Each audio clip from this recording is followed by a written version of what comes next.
Nah, langkah pertama itu apa dulu sih gitu yang harus disiapkan mulai dari hard skill dan soft skillnya dulu, kemudian nanti habis itu apa yang dibikin. Pertama, mental. Oh, kenapa mental dulu? Mental. Karena tadi banyak yang takut mental. Oh. Biasanya bahkan meeting duluan gitu ya sama klien ya. Aduh Kak, getar gitu. Nah, itu mental dulu kan. Oh iya. Mental dulu pertama. Kedua pasti skill teknis lah.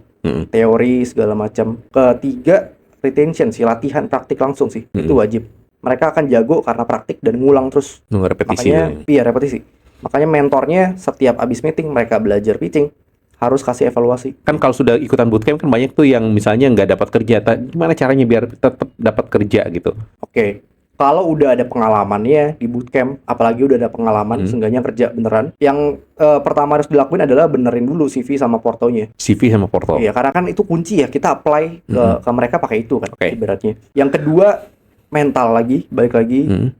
Banyakin aja udah apply. Kadang-kadang mereka terlalu idealis juga. Skillnya baru belajar, pengalaman yang nggak sebanyak itu. Ya kan, maksudnya nggak selama itulah. Apply-nya dikit-dikit. Yang nyerap kan juga dikit ya. Iya. Gitu. Saya bilang, udah apply yang banyak aja. Kalau bisa ribuan, sebulan ribuan deh. Nggak tidur, saya bilang gitu. Udah apply yang banyak, ntar abis interview, review lagi gitu. Tadi proses interviewnya apa yang salah ya? Gitu misalnya. Oke, aku nggak bisa jawab apa ya? Ketika next ada interview, mereka bisa jawab kan. Jadi prosesnya banyakin aja udah deh. Apply itu kuncinya sih kalau di Indo. Nah, sekarang lebih ke bagaimana kan teman-teman ada yang tadi kan ada yang minder, wah saya di perusahaan ini harusnya gajinya berapa, kemudian wah kayak di sini kayaknya gajinya kecil dan sebagainya. Ini menurut Koko ya, kalau untuk masalah salary ini, apakah ada standarnya nih untuk teman-teman yang baru lulus itu range-nya berapa gitu?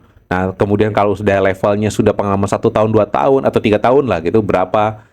Gitu, ada nggak sih apa istilahnya benchmarknya lah gitu? Patokannya ya. Balik lagi tergantung ya. Perusahaannya mesti dilihat dulu kan. Skalanya seberapa besar.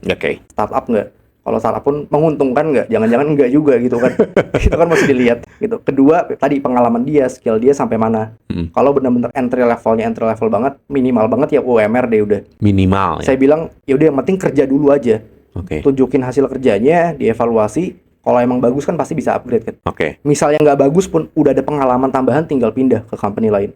Jadi kuncinya di situ. Jangan terlalu idealis, realistis aja dulu deh. Yang penting kita butuh cuan dulu lah ya. Tujuan dulu betul. Kerja dulu. Kerja dulu dapat cuan. Even itu masih ya belum cukup, ya nggak apa-apa lah. Yang penting cari pengalaman. Karena sekarang dunia kerja nggak butuh hanya pengalaman dikit ya, butuh portofolio dan pengalaman yang ya 1 tahun 2 tahun tapi bagus ya portofolionya gitu ya.